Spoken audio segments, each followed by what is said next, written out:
Good morning, everyone. It's 10 o'clock in the morning here down in Cape Town and 9 o'clock in France. And I forgot to mention to many people who might have been here the other day where France has gone back off daylight saving time, summertime, back to normal time, and we're working on French time for the tracker. So if you're following UTC or somewhere else in the world, that's why we stepped out of sync by 1 hour.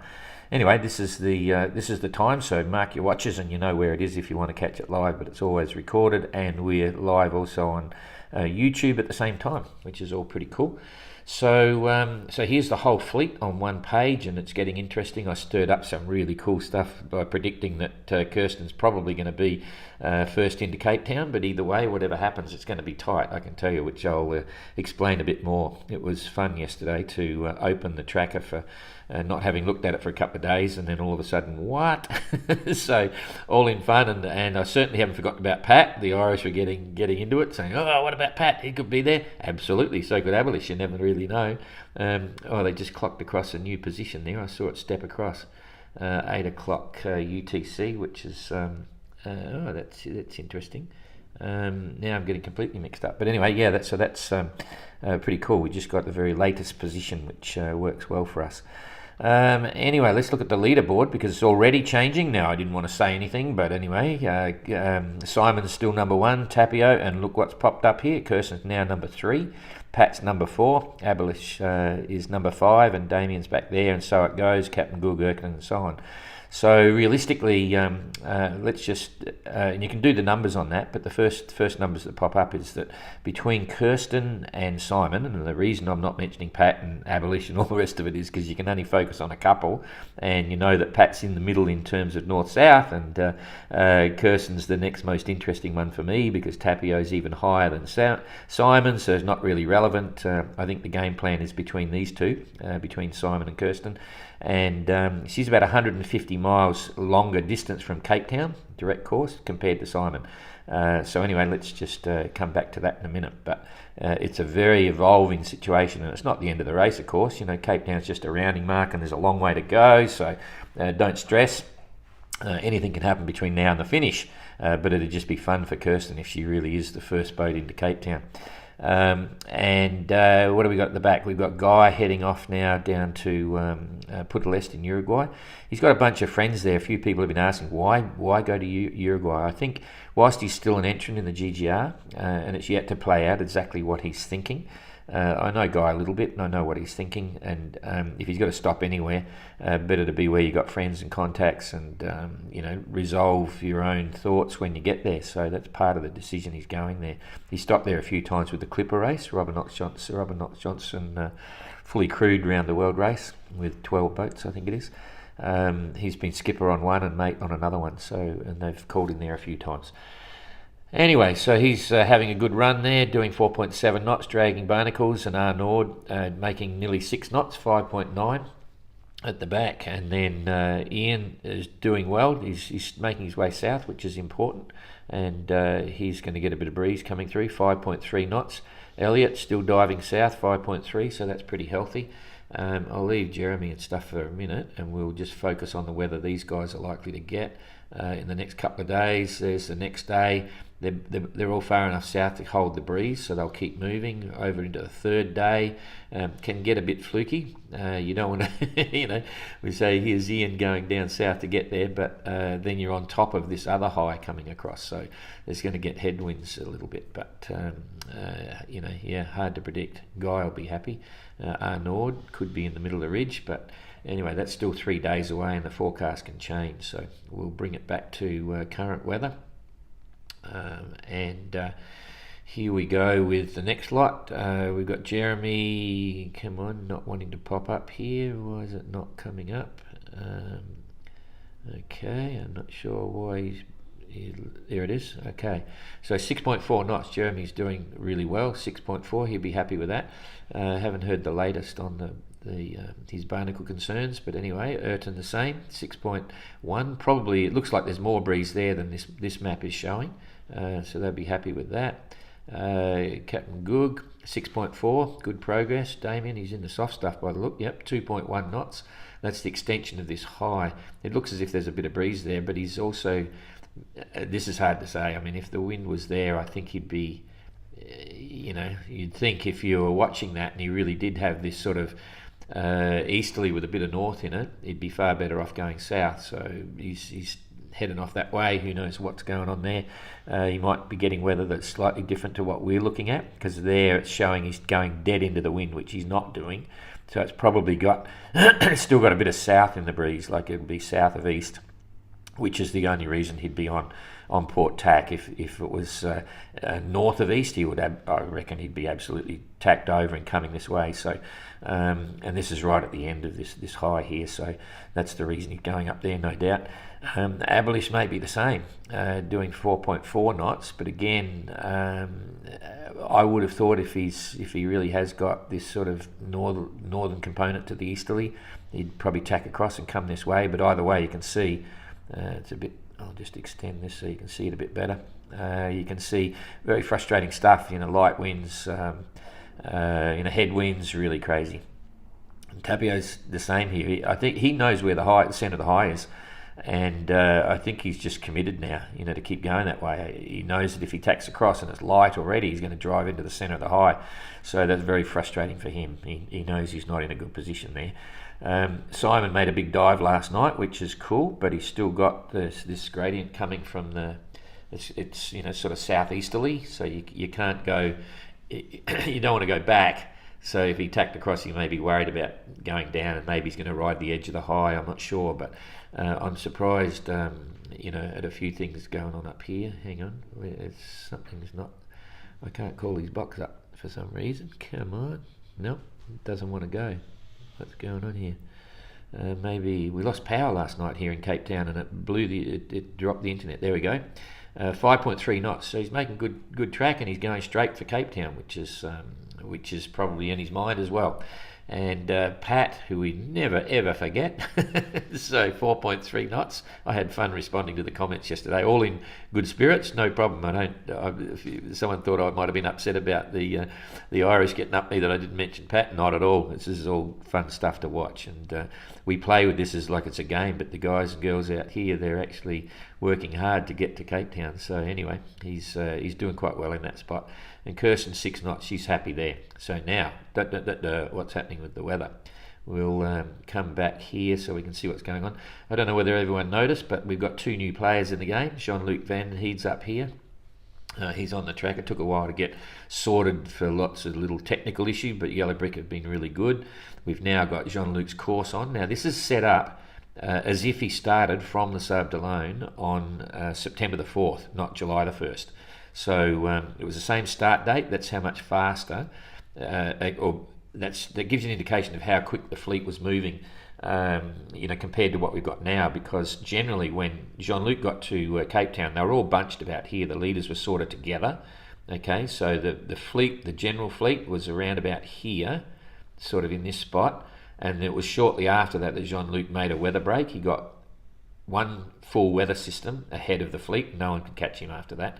So that was what was going on. So and if we look at this, we're at least a full week or so behind what the fleet was doing in 2018. Anyway, so here's the main game now. This is this high pressure system here, and then it's squashing around and doing all sorts of ugly stuff. So if we now start to animate this, if this works. Yes, it's animating. Okay, so that's coming through. That's later tonight, and you can see if you're watching Kirsten, she's still in the breeze. Pat's still in the breeze, heading that way, and Simon's starting to move out of it. But he'll hold it. If he's holding that course, he'll hold the breeze. He will have moved forward. This is now midday tomorrow, and you can see he would be up here somewhere. So he's still got a southerly breeze, making beeline direct for Cape Town. So that's good. Tapio will be here. He's got a lighter southerly, so Simon will be moving faster than Tapio. What's happening to Pat? Pat's sort of holding that wind strength, so not going as fast as Kirsten, and Kirsten will have a stronger wind, so Kirsten will start to move in front of Pat by tomorrow afternoon.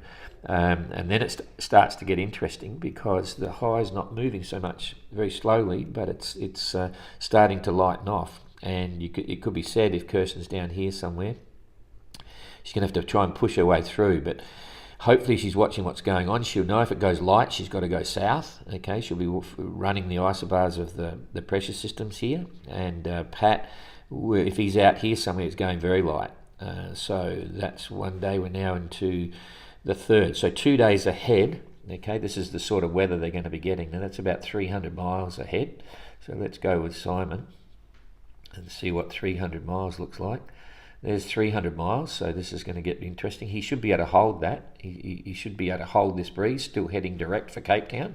And then if we look at Kirsten, 300 miles ahead, okay, if she's holding down here somewhere, she'll be up here. So they'll be sort of holding their own. So you'll find a situation where Simon will be a little bit in front up here, and Kirsten will be down here somewhere after 2 days, okay? I'm forgetting about the rest because you can't do this sort of progression looking at all boats. It gets too confusing. So we'll go another few days. Here we go. That should now go. Yep, it's coming forward. So this is the night, 2 days away. And then we come into the 4th. Now, this is where it gets really tricky here, because if we come back, okay, so we'll go to the 4th. So that's like now in 3 days' time. Okay, now remember, Simon would have been moving along. He's now gone 450 miles. Okay, so 450 is around about here somewhere. Has he been able to keep up with this spot here? This is, if he makes the same speeds, and depending on what course he's got, where's he going to be? Is he here, there? So he could still be beelining direct. Now, Kirsten will be about here somewhere. She's got a stronger breeze, right? So she hasn't crossed over yet, but if she's holding down here, comes up a little bit, she's riding the breeze up, and at some point she'll be tempted now 45 degrees from the southwest. That's where she's going. And she could be moving faster than Simon at this stage, so it could be neck and neck. Okay, so let's just get rid of that again and keep working the weather forward. And where's these strong southeasterlies that they're supposed to be there? Now this is on the 4th that night, okay, and it's starting to become a consistent pressure gradient, and it's all still holding from the south, like as you get closer to the south. So Simon is still projecting a constant course. Kirsten's going to be coming up here, be directly below him. It's going to be a beeline for both of them heading towards Cape Town. A little bit hard for me to predict with any certainty now on what's going to happen. So we'll keep going over. Now by the 5th they're getting very close. Okay, and there's still no strong southeasterly. It's only a southerly, but very light. So this is 4 days away.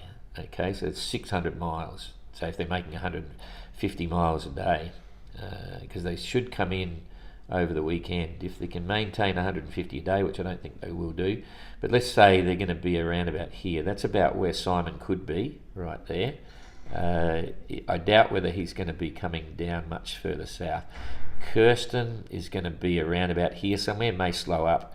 This is their real challenge, so it's getting very iffy to predict how it's going to play out, other than the fact that it's going to be really close. I'll still maintain that Pat won't be up there. He can cut the corner a bit because Kirsten's got to come up a little bit, but there was that fluffy bit at the beginning, so he may close the distance a little bit. Could be a close run thing between Simon, Kirsten and Pat. It's going to get very interesting indeed, and it'll get more and more accurate as they get closer.